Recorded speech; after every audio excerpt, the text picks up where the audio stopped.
Sorry I didn't get all spiffied up for you today, but I figured today was crafting day. I'm going to do baby bibs. And this is the pattern that I'm using. That came out of this book. Now, I'm pretty sure a tutorial doesn't count if you're doing it out of a book, but this is what I'm doing.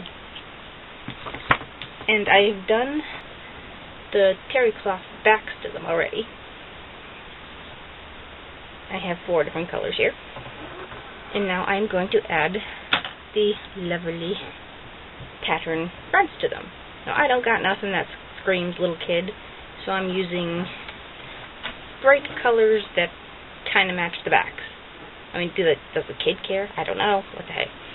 So that's my agenda for today. I'm going to attempt to show you the cutting and the sewing process. So this will be a first for me.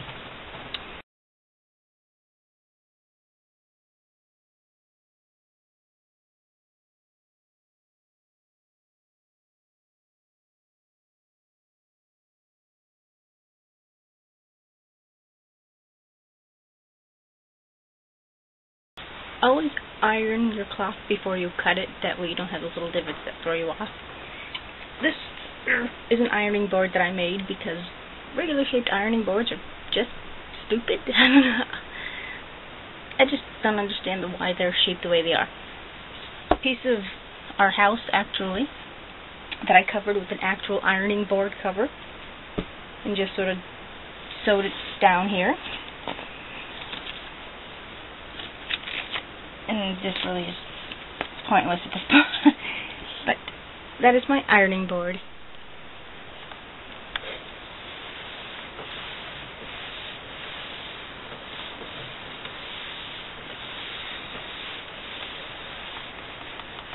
Now, I would prefer to be at the board and using a cutting tool, but since this is kind of a roundish shape, scissors would probably just as well.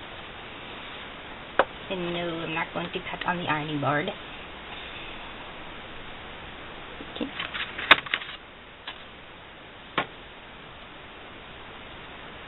Pattern. Cut out of cereal box.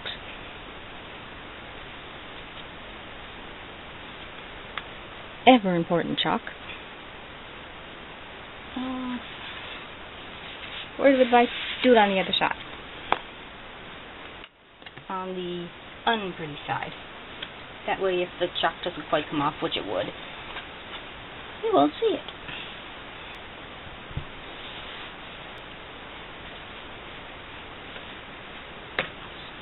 Over it.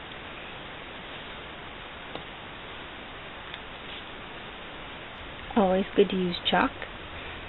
And always pick a contrasting color to what you're using. That way you can see your outline better.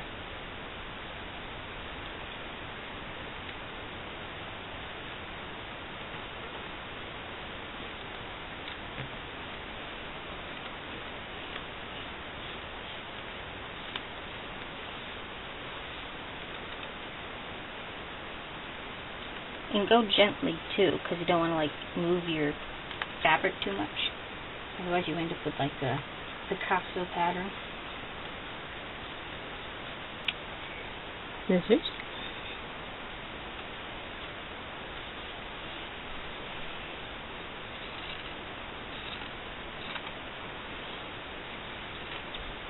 Now, I'm not too worried about this being absolutely perfect, because you will be sewing these edges in anyway, with the added bonus that you'll be covering them with the bias tape or rickrack or whatever you plan on using.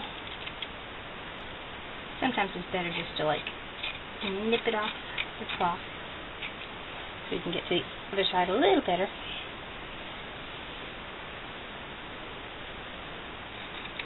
One more reason why a cutting board and the circular knife is a plus when doing this. Plus I'm kind of not too wonderful with these particular types of scissors because my hands are used to the old-fashioned stick your hand together, bust your scissors there. This will be the front of this. I think they go beautiful together. I'm going to be making 3 burp cloths. one will match anyways one of the bibs, but this is pretty much just a square, again from the book. And I love these rulers. So it's 18 by 12.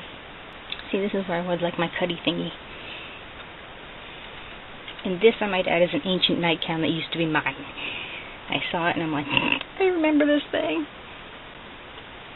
So since I'm probably not going to be able to fit into it, this will make it perfect. It's a bibby thing. So not all of my material comes from Goodwill. Sometimes it's upcycled and sometimes it's new. It all depends, what I can afford and this, that, and the other thing. Okay, I pinned around the edges, ugly sides together.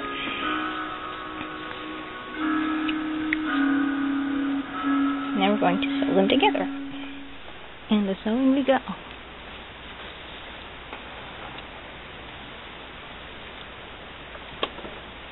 I'm going to leave a little bit open so I can flip it later.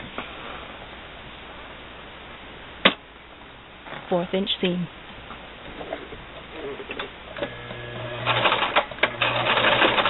And don't run over your needles.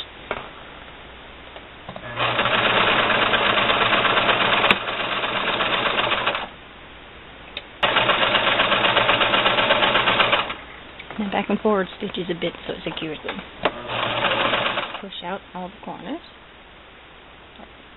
Edges, I should say. I have a special tool.